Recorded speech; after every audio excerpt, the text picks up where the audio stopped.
السلام علیکم students, start کرنے جا رہے ہیں ناول چیپٹر 7 کوسچن 1 دیکھیے گا. What recollections of Katherine were there in Mr Chips mind? Katherine کی کون سی یادیں مسٹر چپس کے ذہن میں محفوظ تھی؟ دیر ور 1000 recollections in Chip's mind of the days that he had spent with Catherine. 1000 یادیں تھی جو مسٹر چپس کے مائنڈ میں محفوظ تھی ان دنوں کی جو اس نے کیتھرین کے ساتھ گزارے تھے. Chips remembered Katherine running along the stone corridors. Chips کو یاد تھا کیتھرین جب دوڑتی تھی پتھریلے برآمدوں میں. Laughing at some stupid mistake made by some student in the paper. Katherine جب مسکراتی تھی کسی احمقانہ غلطی پر، وہ غلطی جو اسٹوڈنٹ پیپر میں کرتا تھا. پلینگ سم میوزیکل انسٹرومنٹ، موسیقی کا کوئی آلہ بجاتے ہوئے. Watching the December house matches, دسمبر میں ہونے والی اسکول کی کھیلوں کو دیکھتے ہوئے. Attending speech day prize giving ceremony. Katherine جب تقریری مقابلے کے دن انعامات دیے جانے والی تقریب میں شامل ہوتی اور ٹینڈرنگ ہر ایڈوائز. ٹینڈرنگ کا مطلب ہے گیونگ. یا کیتھرین جب اپنا مشورہ دیتی ٹو چپس کو آن اینی پرابلم، کسی بھی مسئلے پر. تو یہ تمام چیزیں کیتھرین سے جڑی ہوئی مسٹر چپس کو یاد تھی. Question 2، what did Katherine advise Chips to do with the boy who was going to be punished? Katherine نے کیا مشورہ دیا مسٹر چپس کو اس لڑکے کے بارے میں جس کو سزا ملنے والی تھی؟ Katherine often advise Chips to discuss the problem with the boy he was going to punish. Katherine اکثر مشورہ دیتی تھی مسٹر چپس کو کہ وہ پرابلم کے بارے میں ڈسکس کر لے لڑکے سے جس کو وہ سزا دینے والا تھا. ہو سکتا ہے اس سے کوئی حل نکل آئے اور لڑکے کو سزا نہ ملے. Question 3، did Mr Chips accept Katherine's advice? کیا مسٹر چپس کیتھرین کے مشورے کو مانتا تھا؟ Answer, Chips normally accepted her advice. Chips عموماً کیتھرین کے مشورے کو مانتا تھا. But about once in 10 times he remained adhered to his decision. مگر 10 میں سے تقریباً ایک مرتبہ ایسا ہوتا کہ وہ نہیں مانتا تھا اور اپنے فیصلے سے چمٹا رہتا تھا. دو later on he wished he had taken her advice. اگرچہ بعد میں چپس سوچتا کہ کاش وہ کیتھرین کی نصیحت مان لیتا تو شاید یہی اس کے لیے اچھا ہوتا. کوسچن 4 دیکھیں جی. Did Katherine ask Mr Chips always to remain soft and lenient؟ کیا کیتھرین ہمیشہ مسٹر چپس کو کہتی تھی کہ وہ نرمی سے پیش آئے اور نرمی والا معاملہ کرے؟ Answer, no she did not always pleaded for leniency. نہیں، وہ ہمیشہ حمایت نہیں کرتی تھی نرمی برتنے کے حوالے سے اسٹوڈنٹس کے اعتبار سے. وین شی سا سم بوائے ٹو کوک شور، جب وہ دیکھتی کہ کوئی لڑکا بہت ہی زیادہ خود اعتمادی ظاہر کر رہا ہے آف ہمسیلف، اپنے بارے میں تکبر کے ساتھ. شی ارج سیویرٹی، تو کیتھرین مسٹر چپس کو زور دیتی کہ اس لڑکے کو سزا ضرور ملنی چاہیے. یہ اپنے آپ میں بہت زیادہ اوور بن رہا ہے، یا اپنے آپ کو بہت اکھڑ سمجھ رہا ہے، یا اپنا بڑا ایک متکبرانہ انداز اپنا رہا ہے. نیکسٹ کوشچن ہے جی. Did Chips remember the boy Dunster who made mischief? کیا چپس کو ڈنسٹر نامی لڑکا یاد تھا جس نے غلطی کی تھی؟ Chips remembered thousand of boys. Chips کو ہزاروں لڑکے یاد تھے جنہوں نے بروک فیلڈ میں اسٹڈی کی تھی. سم آف دیم میکنگ مسچیف، ان میں سے کچھ جنہوں نے غلطیاں کی تھی وہ بھی چپس کو یاد تھے. چپس کی میموری بہت ہی شارپ تھی. He remembered Dunster who put a rat in the organ loft. Chips کو ڈنسٹر نامی اسٹوڈنٹ یاد تھا جس نے چرچ کی گیلری جہاں کوئی موسیقی کا آلہ رکھا تھا وہاں ایک چوہا چھوڑ دیا تھا. Where Ogilvie was taking choir practice, جہاں پر اولڈ اوگلوی بوڑھا اوگلوی بچوں کو موسیقی کی مشق کروا رہا تھا. Both were now dead. اب جب مسٹر چپس اس واقعے کو یاد کر رہے تو دونوں ہی وفات پا گئے تھے، ڈنسٹر بھی اوگلوی بھی، یعنی کہ وہ تب وفات پا چکے تھے. Question 6، did Chips want to write a book based on his recollections? کیا مسٹر چپس اپنی یادوں پر مشتمل ایک کتاب لکھنا چاہتا تھا؟ Chips thought that he would write down all such incidents and make a book of them.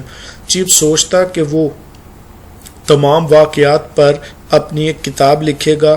sometimes he made desultory notes. بعض اوقات تو اس نے ایسا کیا کہ بغیر منصوبے کے بغیر توجہ کے کچھ نوٹس بھی لکھے ان ایکسرسائز بک ایک کاپی میں. نیکسٹ کوشچن ہے جی why couldn't Chips write his desired books. Chips جو کتاب لکھنا چاہتا تھا کیوں نہ لکھ سکا. Chips couldn't write down all that he wished to write because writing tired him both physically and mentally. Chips نہ لکھ پایا وہ سب جس کی وہ لکھنے کی خواہش کرتا تھا کیونکہ اب عمر کے اس حصے میں وہ جسمانی اور ذہنی طور پر تھک جاتا تھا لکھنے سے. Another reason for not writing the book was that ایک دوسری وجہ جس کی بنیاد پر اس نے کتاب نہ لکھی وہ یہ تھی کہ he thought that those small incidents lost much of their luster when they were written down. بالکل ٹھیک ہے. مسٹر چپس نے یہ سوچا وہ چھوٹے چھوٹے واقعات اگر میں انہیں لکھ دوں گا تو وہ اپنی افادیت اہمیت یا اپنی چمک کھو بیٹھیں گے لہٰذا وہ میرے ذہن میں محفوظ ہیں یہی بہتر ہے. اسٹوڈنٹس اس چیپٹر کے سینونیمز دیکھتے ہیں. کاسٹ تھرو پھینکنا, ہاؤلر بلنڈر غلطی, کوپ اپ کنفائنڈ قید کرنا, کنٹامینیٹڈ پولیوٹیڈ گندا کرنا, آلودہ کرنا, پرسویڈ انفلوئنس قائل کرنا, ریمینیسنس میموری یاداشت, لینینسی مائلڈنس نرمی برتنا, سیویرٹی ہارشنس سختی, اینیہیلیشن ایکسٹرمینیشن خاتمہ, ٹیم ان انٹرسٹنگ غیر دلچسپ بھدا, ریڈینس لائٹ چمک, اسکیمپرنگ رننگ بھاگنا دوڑنا. نیکسٹ ورڈ ہے جی نیکسٹ ورڈ ہے ٹینڈرنگ آفرنگ.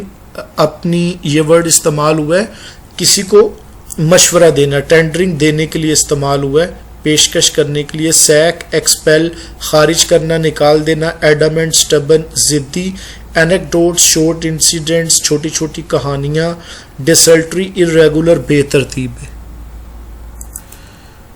جی اسٹوڈنٹس یہاں پر ناول کا ہمارا یہ چیپٹر کمپلیٹ ہوا. اب ہم بڑھتے ہیں نیکسٹ چیپٹر 8 کی طرف.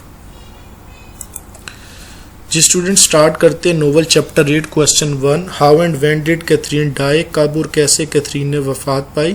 Catherine died on April 1, 1898 while giving birth to a child.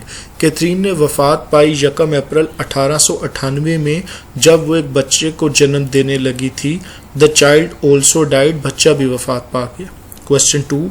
How did Katherine's death affect Chips temperament. Katherine کی موت نے چپس کے مزاج پر کیا اثر ڈالا تھا.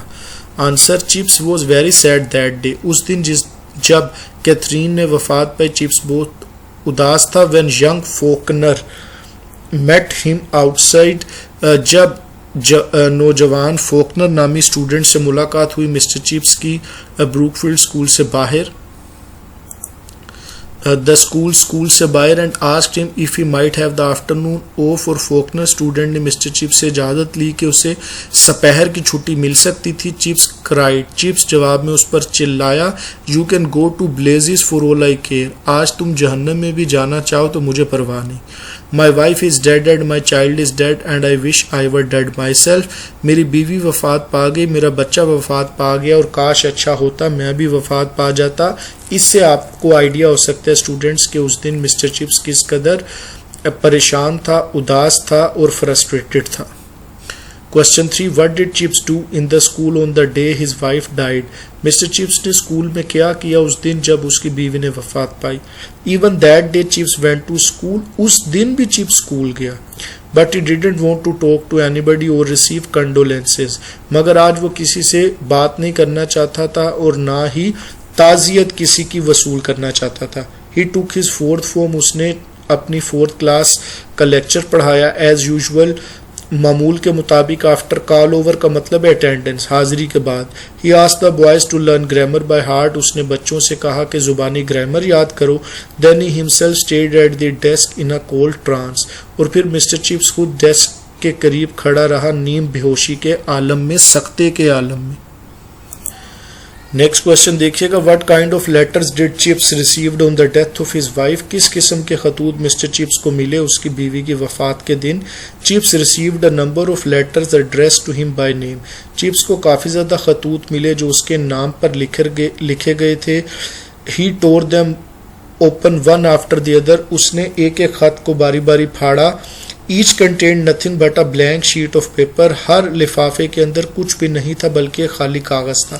He thought it was rather a particular way of condolence. اس کو یہ لگا کہ شاید یہ کوئی تعزیت کا خاص طریقہ تھا. He could never understand that it had been a piece of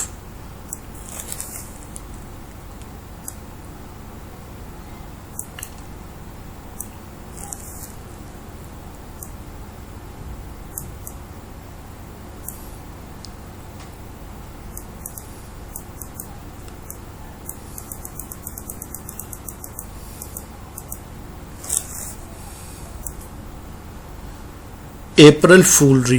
mister Chips بالکل بھی یہ بات نہ سمجھ سکا کہ کچھ لوگوں نے اسے بیوقوف بنایا تھا. یکم اپریل کے حوالے سے اس کے ساتھ اپریل فول منایا تھا. جی اسٹوڈنٹس پڑھتے ہیں اس چیپٹر کے سینونیمز کی طرف. پہلا ورڈ ہے سٹمبل، فالٹر لڑکھڑانا، ٹرانس ٹیز نیم بے ہوشی، سکتہ ڈسٹنٹ، افار بہت دور. جی اسٹوڈنٹس چیپٹر بھی مختصر تھا، سینونیم بھی اس کے امپورٹنٹ مختصر تھے. یہاں پر یہ چیپٹر بھی ہمارا کمپلیٹ ہوا سکسیسفلی. Thank you all.